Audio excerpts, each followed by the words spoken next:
to milk money out and you're supposed to be a messenger of God, and but you're milking money out of us, you're not a true messenger of God. You Right. just chose to do that job. From a business standpoint, churches get a lot of donations. So it's not like you can't get somebody to donate services to the church or a roof or whatever it is you need, or you can't get a grant. Y'all will get a grant, a church will get a grant way quicker than somebody that's in a business. So Right. that's not an excuse. And then you just sitting there making somebody give money, No, that's but he for your was own bullying. glory. That's not honoring God. That's not Mm-mm, that's not an actual tithe. mm-mm. You know what I mean? He So basically Shout out was to Val. threatening. He said lock the doors, like he was threatening them. yeah. That was like you trying to bully me out my money. Marvin say, I my mortgage is due and I need to have it paid by tomorrow and I need y'all help. In so many words is what he was saying. I see Valerie in the comments. Shout out to her. I can't see him. Oh, you can't see the comments? Mm-mm, it's so little. Yeah. Here's the thing. Now, again, coming up in the church that we went to Antioch. Jay, you know where Antioch is on Baden Yeah. Street? Yeah. Yeah, Yeah. we went to Antioch, which by today's standards would probably be considered a mega church, probably. Mm-hmm, mm-hmm, mm-hmm. And like I said, they had built-in offerings, but studies have shown, or that I've read that studies have shown that in the average church, only 20% of the actual membership gives consistently.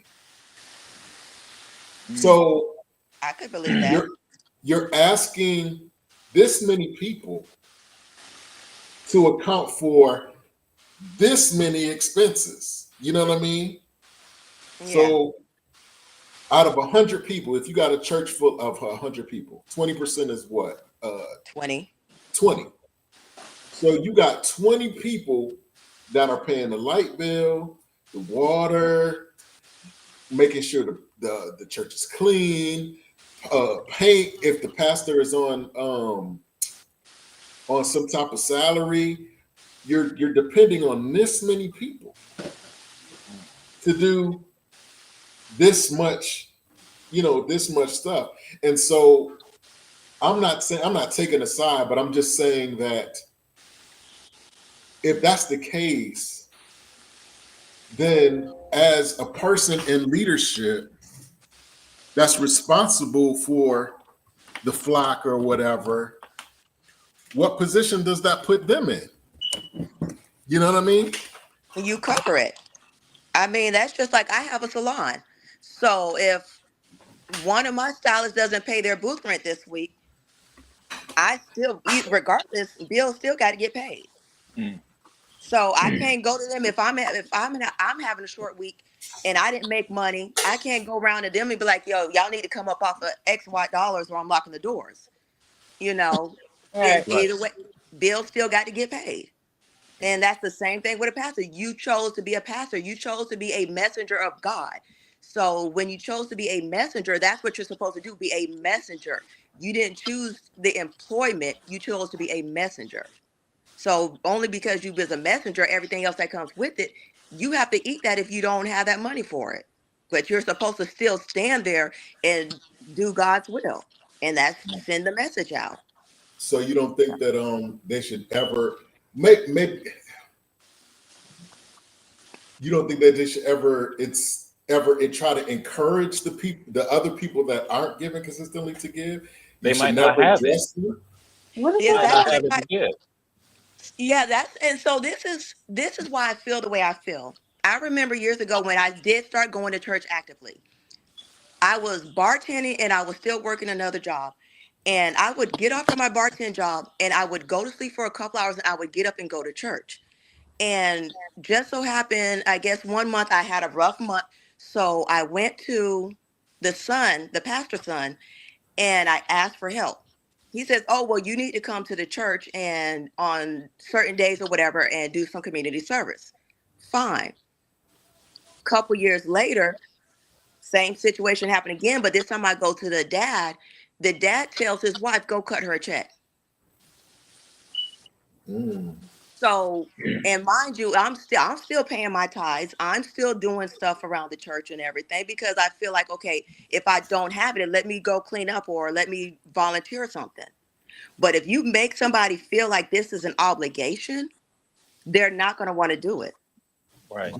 And that's That's what I'm probably saying why with you these only black got churches. 20% of people paying tithes on a regular basis because in their mind, they feel like it's automatic. I have to do it. And if I don't pay my tithes, I'm not going to get X, Y, and Z. But I've watched when my kids started working, I told them you can either, I said 10% of your money either has to go to tithes or you have to donate it to somebody. My kids were never tithe because I didn't bring them up in the church like that after all that happened. However, they would stop wherever, as soon as they cashed their check, the first homeless person they seen, they'd give them $50, $100, whatever.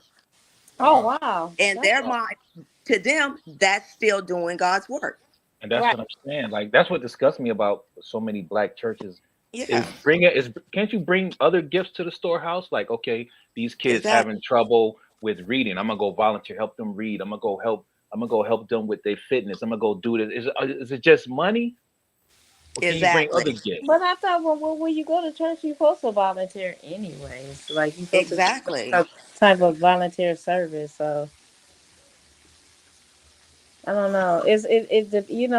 That's funny. The churches, some of those churches are like that, and especially the mega churches. The Yeah. mega churches are really like that. Though They really those do. those real big churches are more greedier than those small little churches. So Hmm. they be wanting all the money. Because you think those pastors riding around with all these luxury cars, but yet they got members that can't even that's figuring out how they paying their rent. Right. Mike, we Exactly. talked earlier. About the pastor was telling people to borrow off their 401k, get a Yeah, house you see that? away. I seen that video. Hmm. Yeah, so it's like I don't know. Greed is that's what I said. That Okay, that's what I'm some of talking these about. churches are godly because it's like greed. Like money is evil. Like that people do some Exactly. things for money. So it's just like when they start getting like that, it's like, am I going to church for to pay their bills, or am I going to church to get a word? And it's a lot of false prophets out there that's preaching the word, and they're a fraud. I Yeah. mean, and I don't necessarily disagree with you guys, but I guess there's a burden to bear on both sides. You know what I'm saying? If if I am the pastor or the leader, or not just talking about church, let's talk about if I owned a business. You know what I'm saying? I'm the Mhm. CEO of said business. You know what I'm saying? There's a certain overhead that comes along with whatever business I'm Yeah. trying to do. And if the people who are patronizing this business are not, they're benefiting, consistently benefiting from the services that I'm providing, Mhm. then you know Right, what I mean? What do but you do? if you put that into compare, so now when you talk about that, if you put that in the same perspective, are we going to church or are we going to a business? So that church is now a business. And see, I was talking to my pastor a couple months ago. Shout out to Apostle Charlie. And we were talking about this very thing. And he was saying that that's what people forget. He said, It's a business. church is a business. Mm. He said, Really? he said, when you're in church, we, like, if we're all in the same church, right? We're considered members. But when Mm. they go to the bank, to try to get the loans to like fix the church or buy a bigger building or whatever, you know what we're called what we're called? Hmm. Members. Giving units. They Mm. ask the pastor, how many giving units do you have?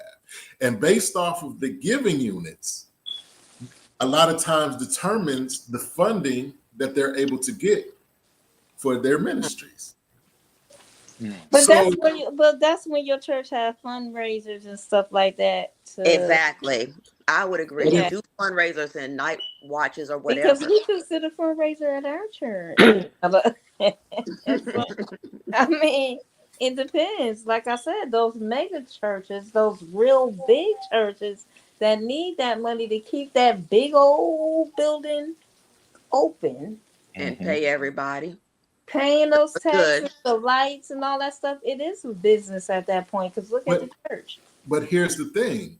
I wouldn't need that building if it wouldn't be for the droves of people who are deciding to come to my, you get what I'm saying?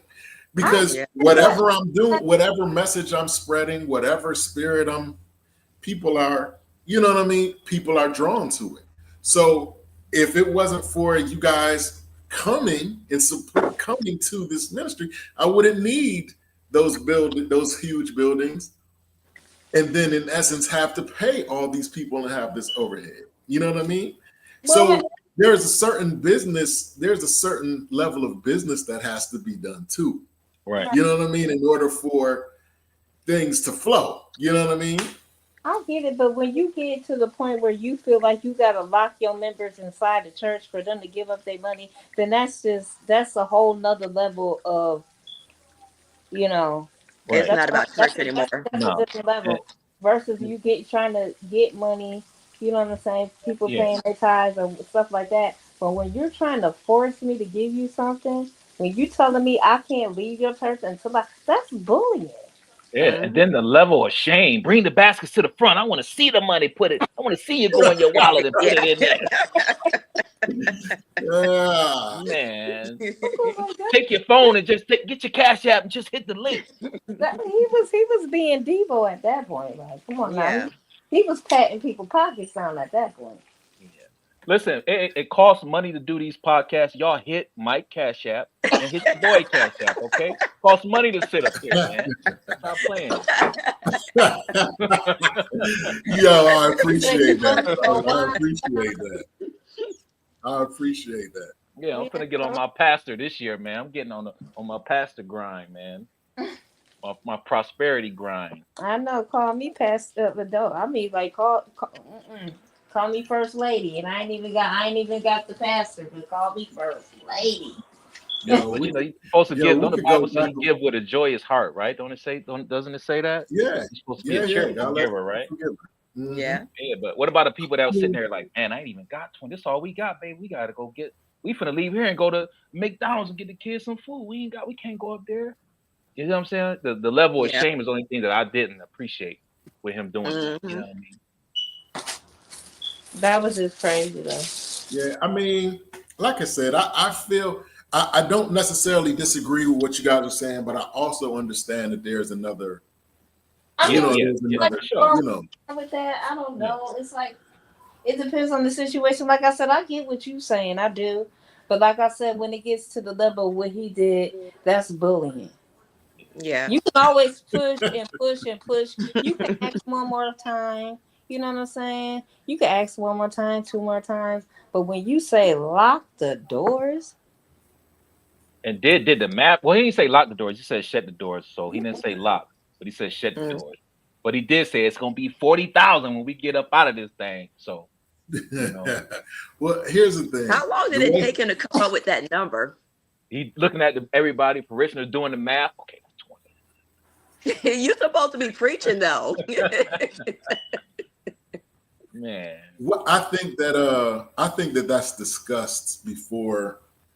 I think that they discuss that type of thing before they even come out. Like they understand that there's a certain they're trying to reach a certain goal. Like that wasn't even his church. He was somewhere. He was at another church doing that. Yeah. But and for some reason they needed the money for something. But like I said, I think, and the way he explained it, because he was on the Ricky Smiley show. Mm-hmm, I saw that. He said that he wasn't saying close the doors to try to keep people from leaving. He was saying that because that's common practice. Now, I will say that again, going back to my childhood, when it was offering time, The ushers. The ushers closed the door, and you could not come in or out during, during that time. That was a quote unquote sacred. That was a sacred time. Yeah. You know what I mean? So you couldn't go in and out. So it wasn't that he was telling them to close the door specifically for that. It was protocol. That's if you believe, what he's saying. You know what I mean? Yeah. And if he's saying, I get it, because I get it. He had to sprinkle a little scripture on there to make it look good. But like you said, if the ushers do this every Sunday, they already know, let me shut these doors. They probably already had 4 or 5 offerings already and didn't even know that he was about to do that. You know what I'm saying? Right. So, it is what it is. I just don't like all that prosperity preaching and all that. Yeah. You got like 10 churches on one block, but yet the community look like shit. Ain't no jobs. Sorry for cussing. Exactly. Ain't no jobs. Y'all ain't doing nothing for the community. Like, come on, man. If all y'all pastors got together, y'all could buy back stores, start employing people. Really, for real. What we And doing? that, to me, I think that would make a difference, and people would start donating more and paying tithes more, because now we're seeing it, instead of us paying tithes and watching you pull up in your Range Rover, we're seeing the community actually benefit, and you're actually using the word to serve like you're supposed to. Exactly. Now, Kim, speaking on that specifically, I'm a pastor who happens to like Range Rovers.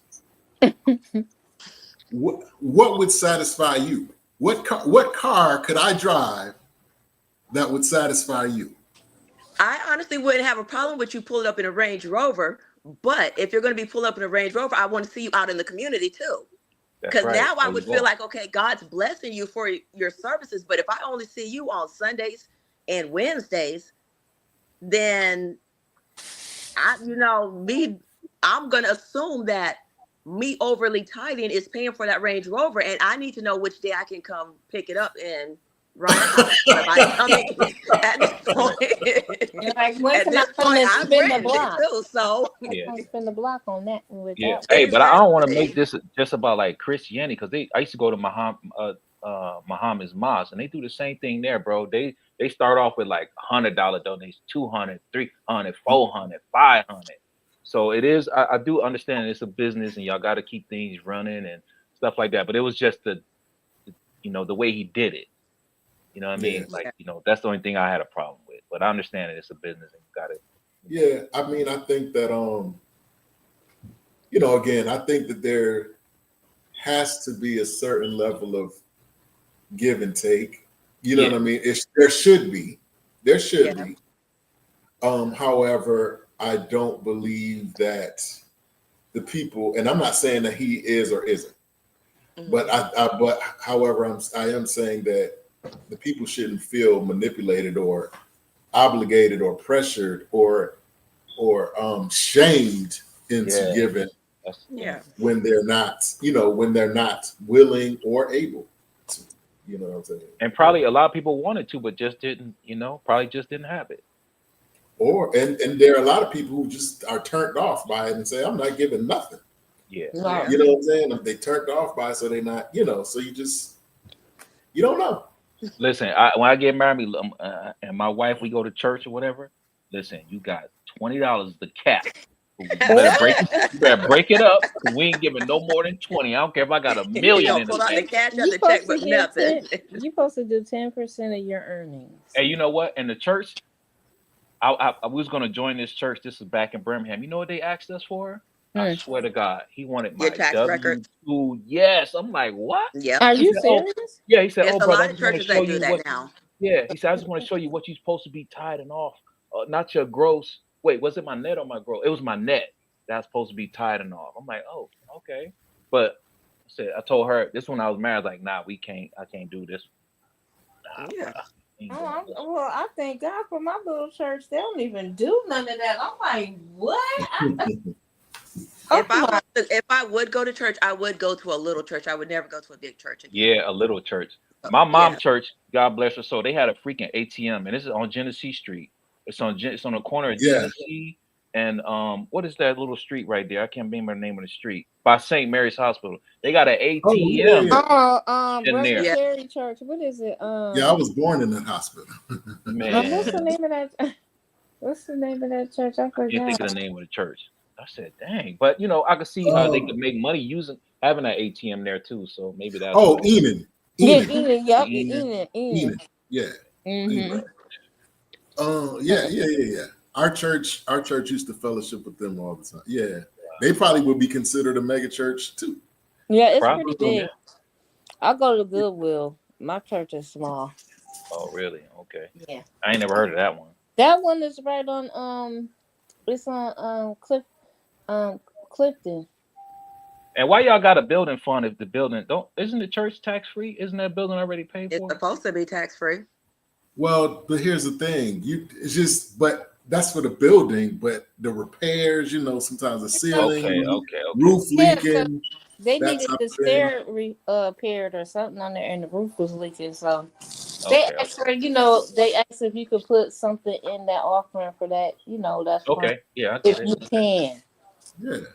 Yeah. I mean, like I said, man, I on a certain level, I don't have a problem with someone appealing to a certain group of people who may not be, you know what I'm saying? Like, hey, look, we've been getting things done with this amount, Yeah. but we have this many members, and only this many is giving consistently.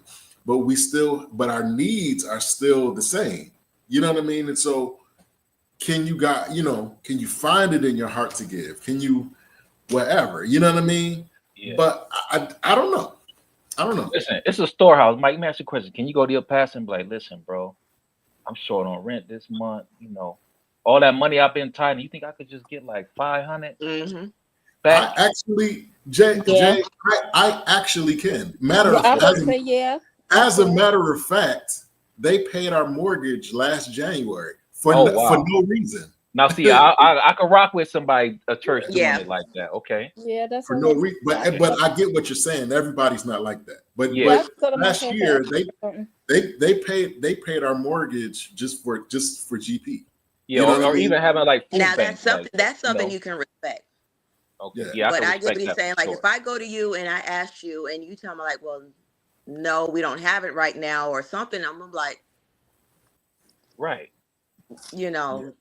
It's gonna make you feel a type of way. And to your point, that money is supposed to go to what they call missions. So like if you are a consistent giver, like if it's anything like our ministry, if you're a consistent giver, you give, whatever. Yeah. You can come back and say, hey, look, my engine blew out in my car. Yeah. I don't have the money to get it fixed. Whatever. They're going to check to see if you give. Yes. Yeah. But they'll write a check. You know what I'm saying? They will write a check. And that's how it's supposed to be. Yeah. But that's not how it always is. Yeah. And I get what I'm saying? Because people will abuse something like that. So you got to have checks and balances in place. You know what I mean? But even food banks, like churches, I just feel like they could do a lot more. I remember CNN did a study on Black churches. I think they spent like, I want to say $30 billion building all these churches and all this stuff. And they did not hire one Black contractor, not a Black electrician, not nobody to come do no drywall, because the banks told them, listen, we gonna give you all this money, but this who you got to funnel it out to, these companies. Yep. You know what I'm saying? It got to go here to this one. It got to go. It can't go to Tyrone and his little startup company. You know what I mean? They got to go here, and there. And that's the truth. Yep, they do that. So they will do that with the grants and all that stuff. Let's talk about that. Black business versus everybody else. Man, now down bad out here. Now, no disrespect to Kim because she's a business owner, Black business owner, woman of color. Mm-hmm. I'll tell you my experience. When I first moved to Virginia, right? I'm from New York, so you know that a haircut, a good haircut, Yeah. you know, you know the importance of that. Mm-hmm. So when I first got to Virginia, I was blessed to find a a dope barber on the first try, right? Which is almost that almost never happens when you go to a new city. It almost never happens. Now, this guy was a good barber, man, but I think that was the problem. So like we would set up an appointment. He say, "Hey, meet me at 12." So I show up at the barbershop at 12. He's not there. I wait a half an hour, 45 minutes. He shows up. He doesn't, check this out. I cannot make this up. He comes in, says what's up to me, puts his bags down, goes back out the barbershop, goes down the street to the little bodega on the corner, buys some chicken wings or some junk or whatever, comes back to the shop, right? Eats the chicken wings. I ain't even in the chair yet. He didn't even acknowledge you. Oh, he said what's Right. up. Okay. Goes, gets the chicken wings and his drink or whatever, eats it, wipes his mouth, goes to the bathroom, whatever. Then he puts me in the chair. But by that time, 2 or 3 other people who had appointments have shown up. Instead of just cutting my hair, he got, not making this up, he puts me in a chair, he puts his next appointment in a chair, and he's cutting our hair at the same time. Wow, that's How? crazy. That's crazy. So he'll First cut. of all, that's talent. Huh? That's Yeah, talent. you gotta have some skills if you can do that. Yeah. So he'll cut a little joint on my head or whatever. Then he'll go over and mess with this cat's head for a minute. Then he come back over here, line me up. Then he'll go over here and line this person up.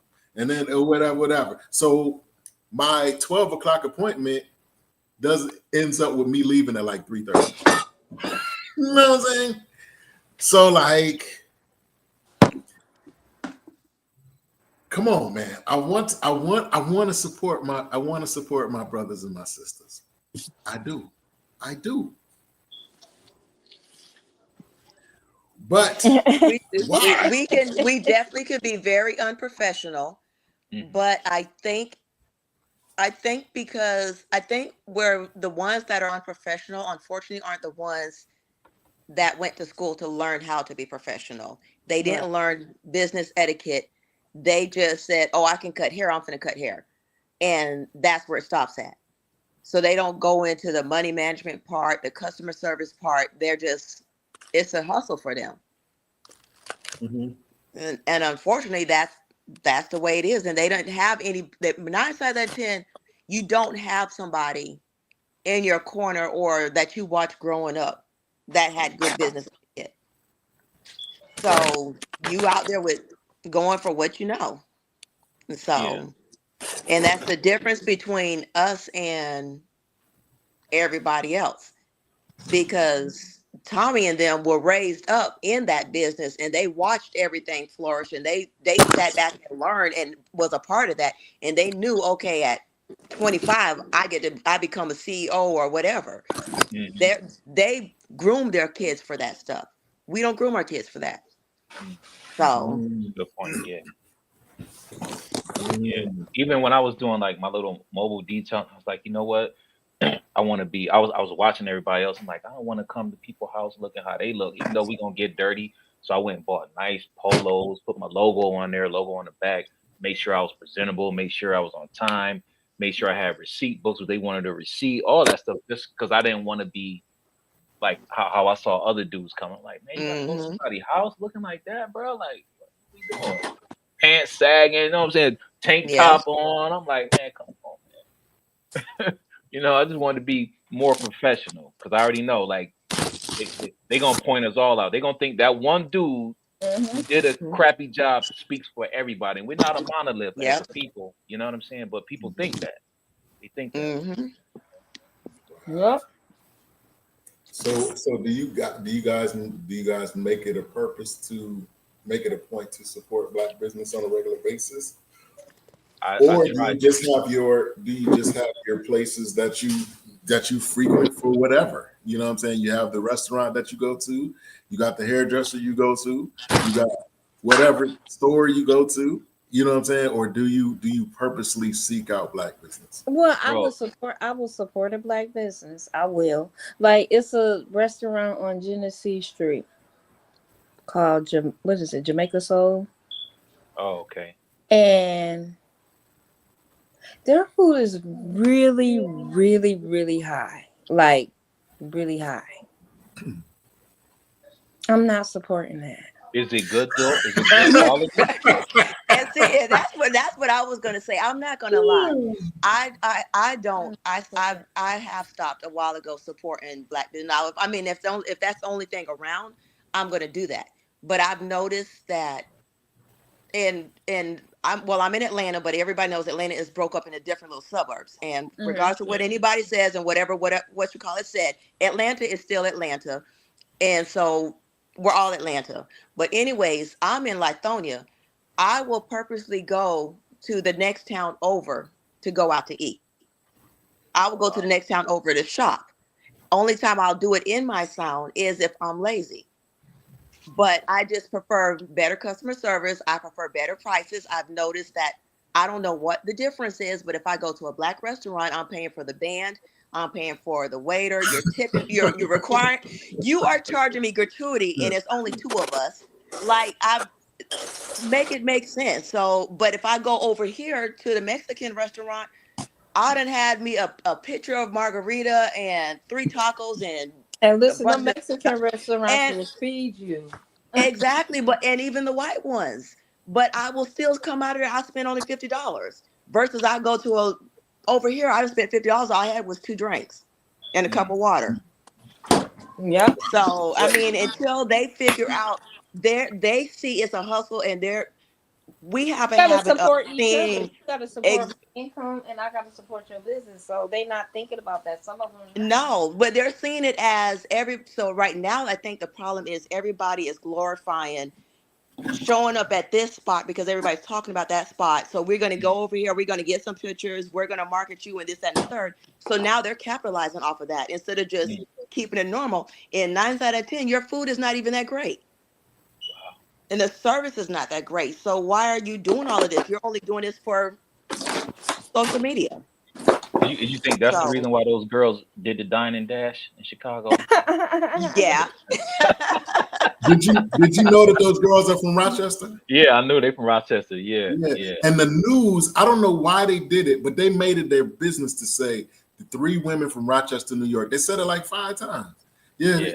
We don't know their names yet, but they're from Rochester, New York. Hey, and I heard they only went to Black establishments. So I'm gonna play devil's advocate for a minute. A lot of Black-owned businesses don't have the capital that, like you said, the Mexicans, they got capital because they all band together for one, help each other. You know, white establishments, they go to bank, get whatever the fuck they want. So a lot of the smaller Black businesses, they gotta have a price up just to make, pay bills and they overhead and stuff like that. But but if we work together, they wouldn't have to do that, and that's the problem.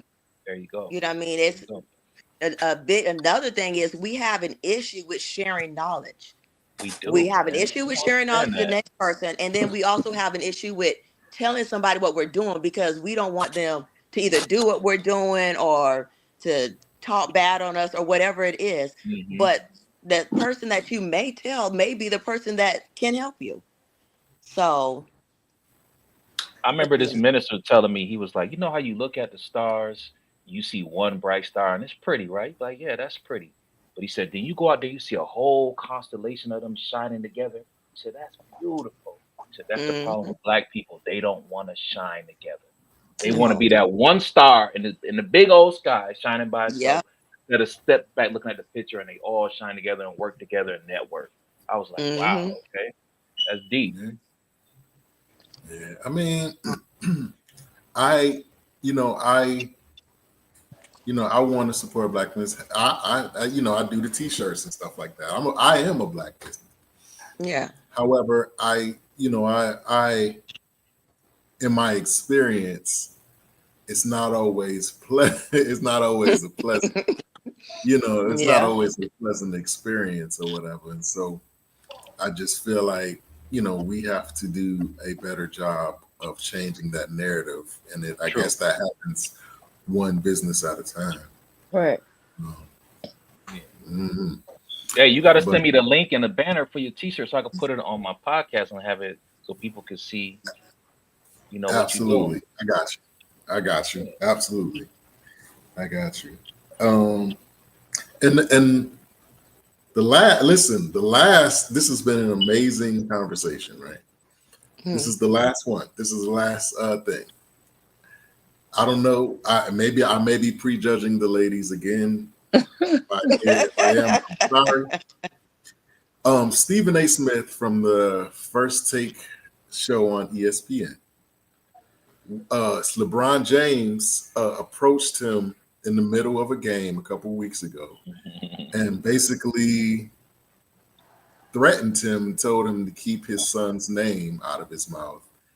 He's getting, don't talk about his son. Now, his son plays for the Lakers along with LeBron James, which is, I don't know if that's ever happened. So my question to y'all is, now, in my opinion, I feel like LeBron was trying to hijack the narrative to make it seem like this guy, Stephen A, was talking bad about his son, but Stephen A is a reporter. His son is not playing well, or at the time was not playing. Everybody is talking about LeBron's son, so Yeah, so he was like, he's not playing the son, but he's saying the son is not playing well. But he wasn't talking about him as a person. He just was saying he wasn't playing well. He's a sports journalist. That's what he's supposed to do. Yeah. So, like I said, he was approached by LeBron, don't talk about my son, blah, blah, blah. And tried to make it seem like Stephen A. Smith was going on a personal tirade against this kid. I've never heard him say anything personal about Bronny. I've only heard him talk about his performance as a ball player. Now, my question to you, I feel like there's a difference between me saying, Kim, I have a problem with your son. If I say that, there's a difference between me saying, Kim, I have a problem with your son, and me saying, Kim, I have a problem with how you treat your son. That's two different things, right? It is. So if I'm talking about, and I say that because LeBron James went onto Twitter and was like, oh, my son is better than half these dudes already in the league. And, he's just talking, telling people, hey, I'll go to whatever team during the draft. He was like, I'll go to whatever team drafts Bronny. It don't matter which team. I'll leave the Lakers. I'll go to wherever. You know what I'm saying? So this is not Bronny creating this narrative. It's the parent creating this narrative and putting all this pressure on Bronny. So now, if I'm already an NBA player, I done heard this man say, you better than me? This kid is better than me? So, of course, when we play, I'm going at you. So every night, you got somebody gunning, trying to make you look bad, trying to dunk on you, trying to whatever. So that's why I say there's a difference between me saying, I have a problem with your son, and then me saying, hey, I have a problem with how you treat your son. You know what I'm saying? Like, so if I came to you, I feel like if I asked any one of you those questions, your responses would be different based on what I just asked you. Because if I say I got a problem with your son, then that means that I have an issue directly with your son. Something that he's doing, I don't like. I got a problem with. But there's a whole nother issue if I say, hey, I got a problem with how you treat your son. That doesn't have anything to do with your son. It's with you. You know what I'm saying? Right. But what are y'all thoughts? Yeah, like you said. Mike, you know what type of mother I am, so I think I'm the wrong person to answer that because, like, But what would I don't say? mention my son. That's it. If you don't have anything positive to say, then just don't mention him. That's how I feel. But But if I I do. say, but if I but if I say to you, I'm not talking about your son. I have a problem with how you treat your son. Now, don't you feel like your response to me probably would be different? Yeah, If I said, you know what I'm saying? If I said that versus I have a problem with your son.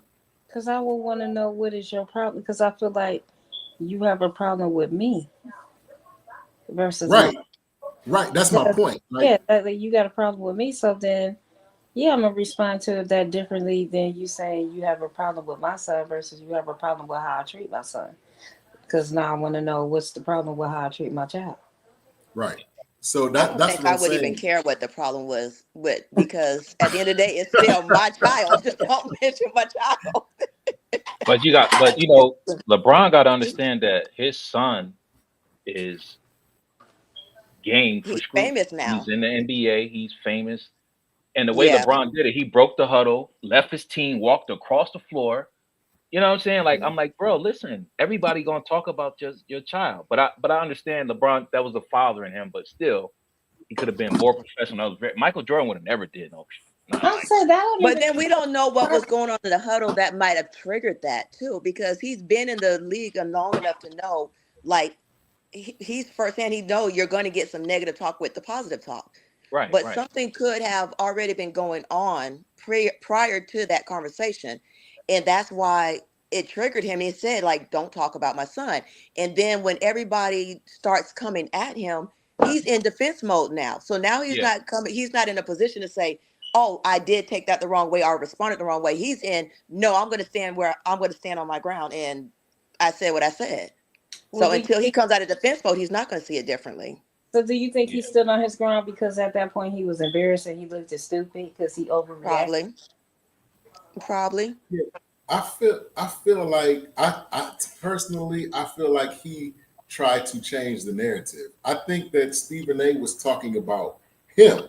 He wasn't talking about his son. He was talking about the fact that he's going on these publications saying that his son is better than half the, and Oh, he's saying, why are you doing that? Why are you putting your son in that position? Which goes back to okay. what I was saying about me asking you, you know, I saying I have a problem with how you treat your son versus having a problem with your son. You know what I'm saying? Yeah. I just feel like he tried to change the. I don't know, for whatever reason. I feel like he tried to change the narrative. LeBron, right? Speaking about LeBron. Yeah, Yeah, I think to so try too, to man. make it about his son. Yeah, I You think know what so I'm too. saying? Yeah. He probably already had a So problem with Stephen A. And that just, like Yeah. she said, it just triggered it. He like, yo, yeah, get Yeah. this huddle. I'm about to come over here and smash on this fool. Yep. right. So- Did you see Stephen A. boxing? Did you see him? Did you see him trying to learn how to box and all that? Oh wow. Yeah, he Oh my said god. he said that was from a couple years ago. He says he's way better now. Oh, okay. I hope so. Yeah. But, they all make him good money, so they should just, it just come with it, man. Even on this show, you're gonna have people that like you, people gonna be in the comment section making fake pages, coming on here talking crazy. It just Yeah. come with it. You put Yep. yourself out there, it just come with it. It's what it is. Man. That is amazing. That's the nature of the beast. There it is. Even your salon right now, with some girls like, girl, you know how much she charged for micro braids? I'm going somewhere else. You know what I mean? Listen, I get the reviews. I could be Okay. late with some. I could be running late behind, and people, they don't understand. And so next thing you know, they're in my reviews. Oh, she took 10 extra long minutes to get to me, and this, that, and the third. Delete. And they want $100 off. She should have took $100 off. Yeah, I delete it, because for every negative comment, I've got 10 positive ones. I'm not There you I'm not go. about to entertain that. Hey, long as they So talking, baby, I wouldn't have deleted it. I'm like, yo, come back. Thank you for your Patreon me, but come on back. Well, then, But anytime you're trying to make a name for yourself, it's gonna be people out there that's gonna have something to say. Oh yeah, exactly. You're always gonna have a few haters. yeah. Yep. Yeah, So and it's sad. Yeah. People don't even have to know you. People will just go by what somebody else said. Exactly. That's And 9 right. times 10, they're only going to tell the negative experience. So That's Yeah, it. you know, you get some people that'll get mad and be like, "Oh, go on there and make a fake review." Yeah, You know, just because. just Right. because. I saw an interview with Cameron one time, and they were talking about they asked him about some of the businesses that he owns, right? And he said I would say what the businesses are, but I understand that if I do that, there are people that will stop going to whatever I own because they know I own it. yeah. That's a fact. Yeah. That's the same thing with this microphone. You know RZA from Wu-Tang Clan? Hmm. Mhm. Uh-huh. He got stock in these mics, but they was like, why you ain't put your name on there like Dre Beats? He said it would be people that just hate and wouldn't even support me. You know what I mean? If they knew that it was mine. So he's like, I don't even put my name on. Just send that check. Yeah, When I that's crazy. first started, I was the same way. I didn't broadcast it. I never put my face on anything. I just started putting my face to my name last year. Okay. But it was for that very same reason, and also because I had an ex that had a side chick that was stalking it and Oh, doing all kind of crazy stuff.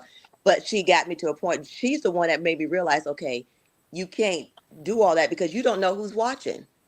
right. So I just want to enjoy my success in peace, you There know? you go. So Yeah. Wow. For Yeah, sure. that's And crazy. that's a shame when you can't do that though. It's it sad. is. It is, but you know what? It's way more peaceful. It's way Mhm. there's times when I'll be like, okay, I need to be more active on social media like these other people, but then you go and read their comments, I'm like, yeah, I need to say where I'm at, you know? Yeah. Yeah. For sure. Yeah. Yeah, so because it takes the passion out of what you do, Mm. you know. So anybody that's famous and all that kind of stuff, I commend them because I couldn't sit there that or I just couldn't be on social media because I couldn't deal with all the negativity that comes with the positivity, Oh, right. you know. Yeah. That's amazing. Listen, that's real. That's Yeah. real. Um, listen, I that one of my resolutions is that um, I try to, back to the whole black business thing, to try to patronize more black owned businesses, and irregardless of whatever experience I've had in the past. Yeah. Dealing with black businesses, especially now, man, because Elon Musk and them going crazy right now. Yeah. Oh, That's going crazy. Yeah. Yeah, we definitely got to stick together.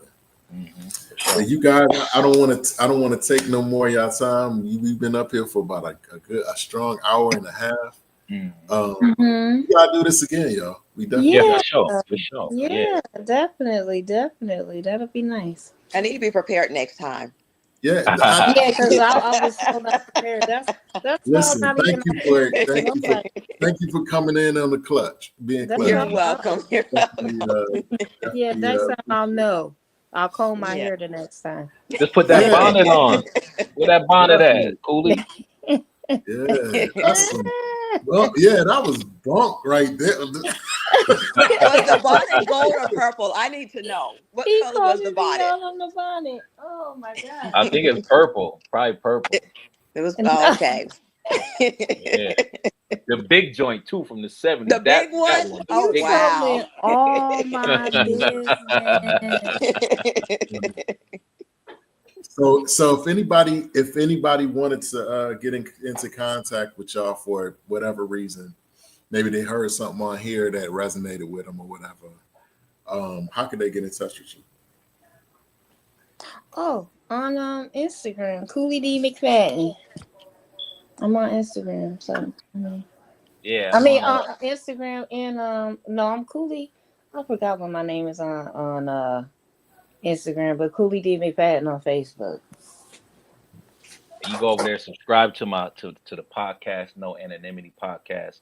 Same as Instagram, No Anonymity / or _ podcast. You can follow me over there. I put a lot of good stuff up. informational stuff. Check it out. Yeah. And I could be found on IG at Kimmy Locks, KYMMIE LOCS. Dope. Okay. Yo, Kimmy, if you got like a banner for your business, because I do like free promo in the show. You got like a Okay. banner or something, send it over to me or whatever. You can send it to Mike, he send it to me, and I post it so everybody can go in my community section of YouTube and they can see, hit your link or whatever, get in contact with That's you. what's up. I'll definitely do that. I appreciate that. Yeah, we networking. We're trying to get Cooley to get a show going, but she tripping. Come on with it, Cooley. Purple Yeah. bonnet and all. I said I Yeah. gotta give me a few bonnets on Saturday, make it Yeah. happen. Because Mike, this was dope. Because this is what we need, like balance, female and male perspective. on things. Absolutely. You see what I'm saying? Yeah, I Absolutely. like this. This was nice. Yeah, Yeah, I'm telling you, we gotta do this again. I think this is the beginning of something. This is really Most this definitely. I'm was down. synergy right here. Like it was real. It was real. Yeah, it was peace. I like it. I think the people liked it too. All right. Yeah, we definitely can do it again. I'm down. Yeah. Yeah, for sure. I'm down, Cuzzo, anytime, man. All right, I'm gonna send y'all some dates, man. We're gonna do this again. Okay, Yeah. definitely. Let me know. Let me know. All right, everybody have a blessed night. I'm about to All right, eat y'all some have a good night. starving. You as well. Yeah. All right, peace, y'all. Y'all have a good night. All right. Good night, All right. y'all. Good night. Peace. Peace.